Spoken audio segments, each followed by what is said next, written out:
Welcome back to Illinois Central. Dave Kloke from Elgin has given himself a monumental task to rebuild a working replica of Lincoln's funeral train. Take a look.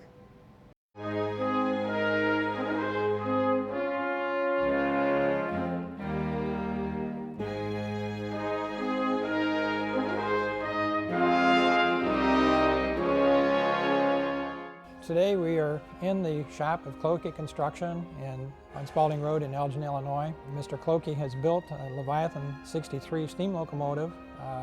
It's the newest steam locomotive that was built from scratch in the United States. I watched a documentary on Lincoln 15 years ago and I liked the looks of the engine. I thought it would be cool to have that engine. So I did some research to see if I could find one to fix, and there weren't any available. And somebody told me that the plans were available from the Park Service, so I ended up ordering the plans, and you just make a pile of parts and you start putting it together.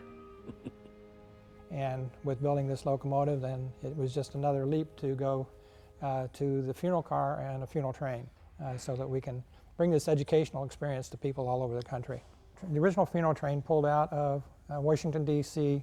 on April 21st, 1865. It's a car called the United States, was built by the military railroad in Arlington, Virginia, and that was to be used as his state coach to go around the country as his business, like a business car or something of that nature. At that time, it would have been like the Air Force One of the day, but he refused to use it or even take a look at it during the war because he knew that the expense of the war was exorbitant and he didn't want it to be seen where he was out wasting money from the taxpayers. Oddly enough, the day that he was actually supposed to do his inspection of the train was April 15th, and that was actually the day that he died, and he shot the night before. So he never did actually get to see the car. It was immediately converted into the funeral car. They removed some of the furniture in the car and made places to put his casket in one end of the car and his son Willie's casket in the other end of the car.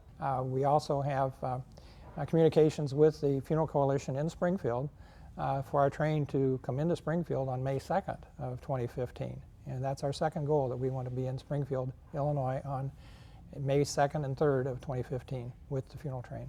Our effort is to recreate the funeral procession and what occurred here in Springfield.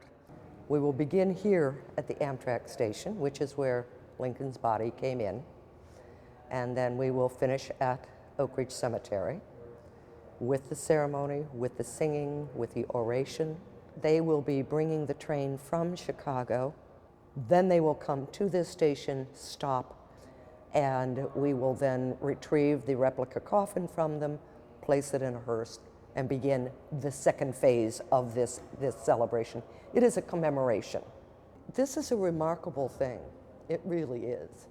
They have the energy, they have the desire, and they certainly have the ability to pull this off, to do it. And so we're certainly hoping that they succeed with everything, but I don't know why they wouldn't.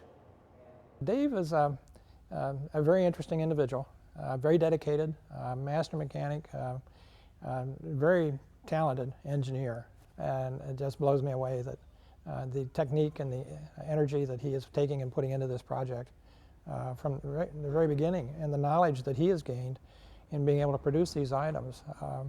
As I walk through the shop and I see the items in various stages of completion and realize all the many man-hours that it's taken to put these things together, and the forethought, the arrangement, and he just goes along like it's nothing. Well, I was mechanically inclined early on. I started fooling around in the shop when I was probably 12 years old, and just learned to weld, and so it's kind of a natural talent for me to be a machinist, a mechanic, and a fabricator. I've always liked Lincoln too, and knowing that this has something that's meaningful both in the railroading and with Lincoln has really hit the nail on the head for me. It was a very emotional event for the people in this country, particularly the North and the Midwest. The trip was over almost 1,700 miles, and it was viewed by more than 3 million people. So it was the largest funeral event that's ever been held. The influence that Lincoln had on our culture is something that still tugs at our heartstrings today. that we still honor and cherish those values. And so this is one of the reasons we want to bring this educational event to people so that they can actually participate in it. So it's going to be a monumental task, but starting now, we hope to have the communications up and running with people to bring it out.